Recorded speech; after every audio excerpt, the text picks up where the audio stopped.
think it has been a benefit for us. Some of our upperclassmen have been working to just kind of work through the opting out thing and just get a sense of what was best for them. And so we've had this evolution of growth in that area, which has been good for that group to sort of be able to get on board and be ready to go. And then it's been really good for our young guys, with some of those guys out for a while, to really just be able for us to focus on them get all the reps.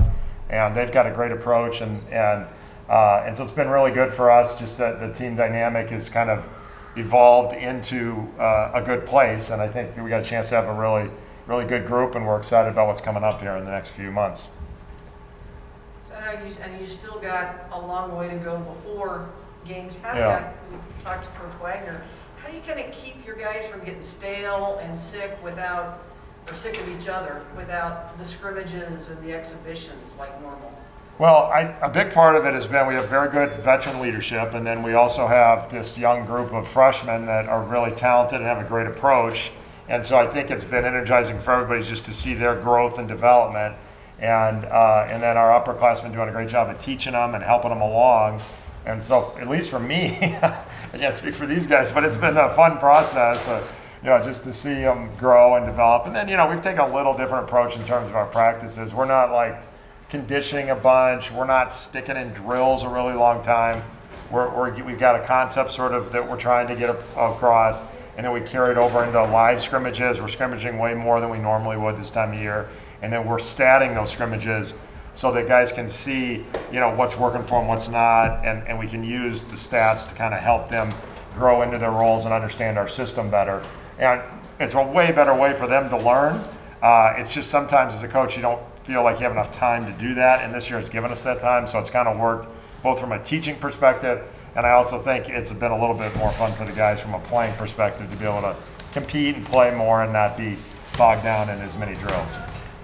Guys, how's it, your second year in the program, so you understand now what it's about. Is it a little easier to kind of get into practicing and preparing this year over last year when you're like, I don't know what he's talking about?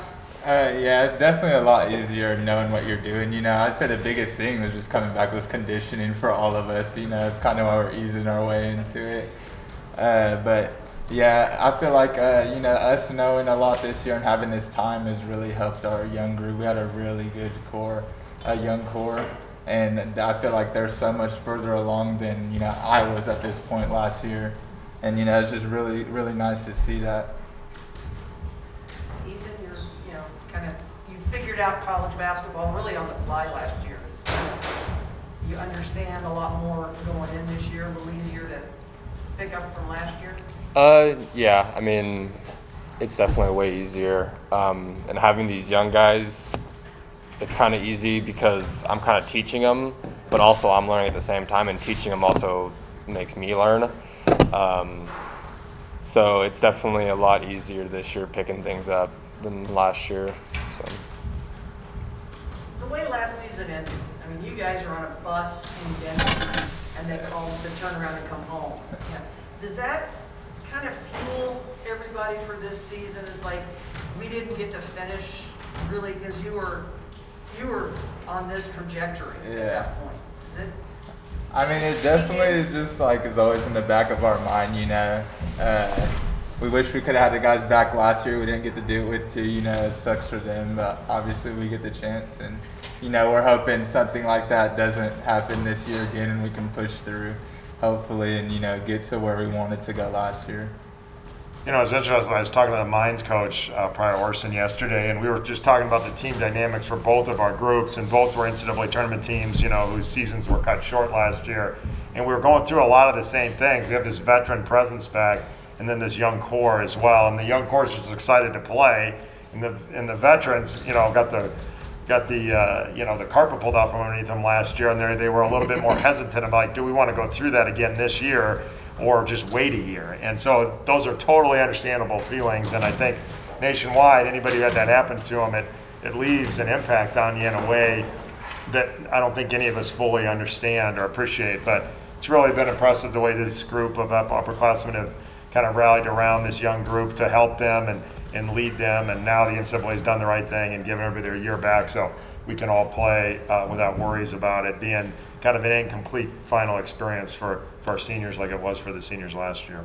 Say, Go ahead, Mike. well, we were talking with the girls about that. It's like, you know, they've got 8 seniors, you've got a good-sized senior class, and does it kind of help, especially when you're a senior, to know, I'm not done if I don't want to be done? Oh yeah, it definitely helps, you know, because now we can go about our year, you know, with no worries, kind of.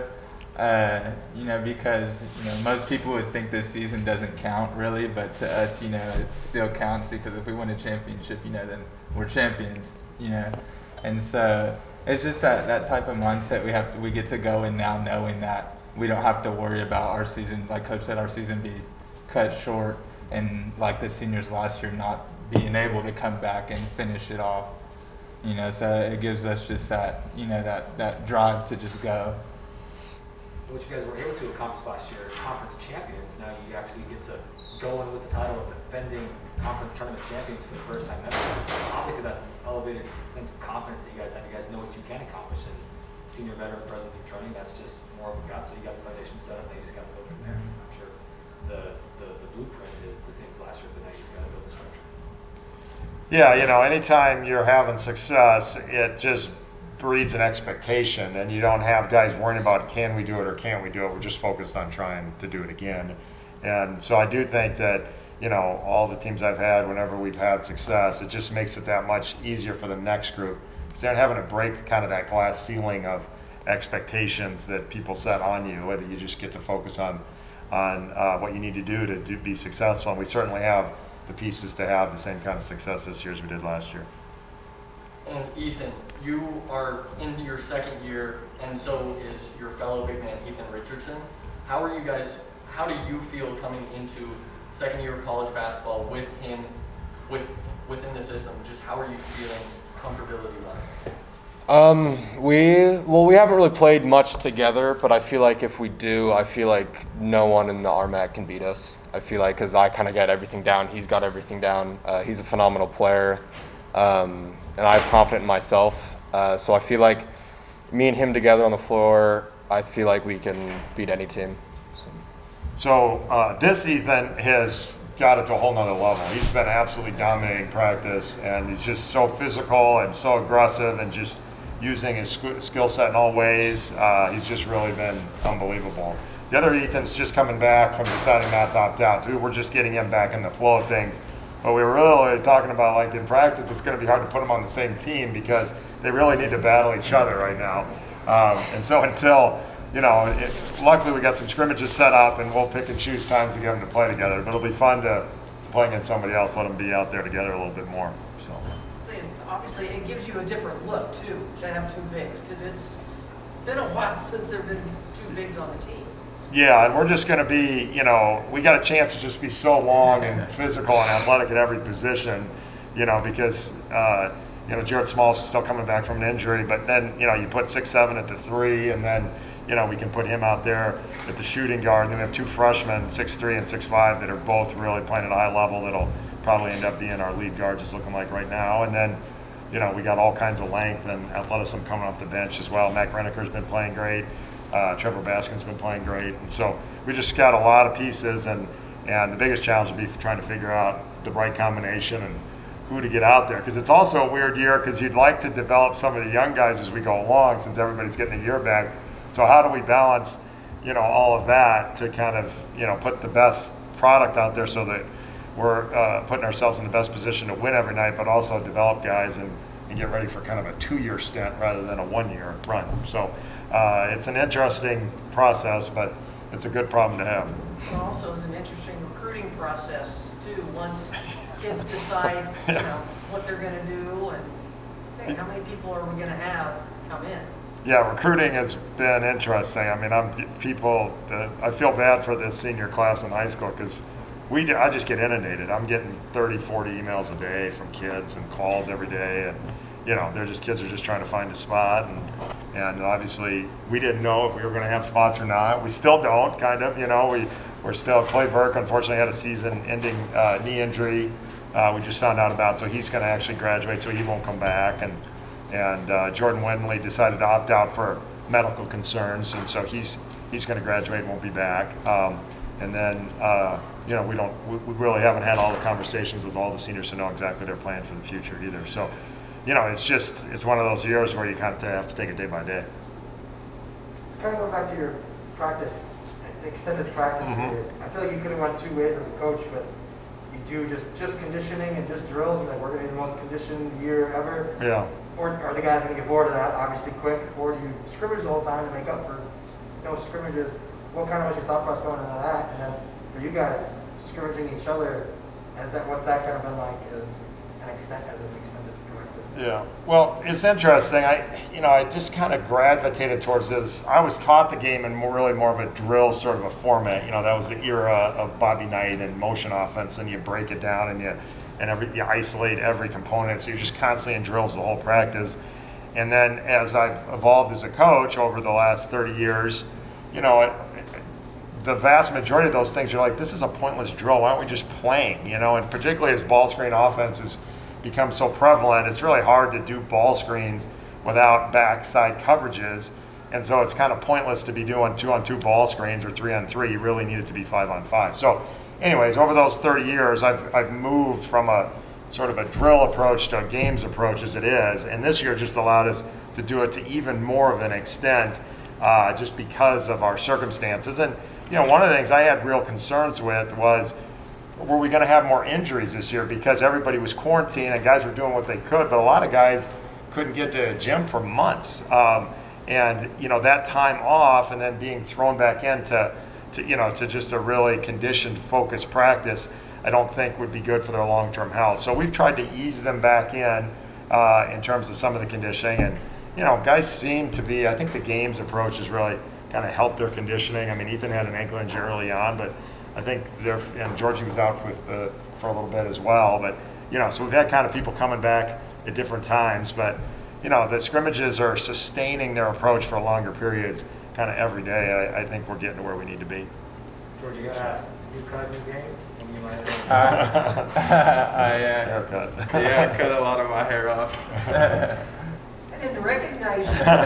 On the mask, I was like, that's Georgie, but he has real hair. Yeah, I cut a lot of it off, kind of got a little tired of doing it every day. It's like free-flowing this year. No, it's just, You just got to keep going, Georgie. Just like, this is a way easier than I that. know. I can just wake up now and leave. Don't have to worry about it now, right? And for the guys, are you guys spending more time together? I know the football team is they've become like a family because, they can only kind of hang out with themselves. Yeah. Are you guys kind of taking the same approach as a team? Is Oh, that yeah. helping you guys on the floor? Yeah, we all pretty much are together, if not throughout the week, then on the weekends, we're going to each other's houses and stuff. And, most of us live together, so it's really, we're together 24/7. Yeah, I mean, Yeah. at all the points. Yeah, we're always See, that's together. you guys are big Yeah. Throwing Big Ethan in the basement again anytime he gets the flu. Nah, we got. He's been good this year. Okay, question of the week? Question of the week.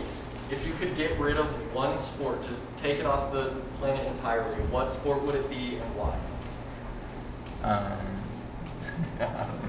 Tough one. Probably baseball. I don't really like baseball that much. It's just boring. I don't know. I'm trying to think of like a sport don't really understand. Cricket? Cricket is, cricket. I don't understand cricket at all, so I wouldn't mind if it was gone. I'm going to go the opposite way because during quarantine there in about April, I was getting pretty bored and I got into these documentaries on cricket was one of them I watched. Crazy interesting. I really enjoyed it. And then I really got into the All Blacks in New Zealand for rugby too. So there's some really cool things about their culture, of their environment. So I wouldn't get rid of any of them. I think that everything has its place, and developed a new appreciation during quarantine for some sports I didn't know much about.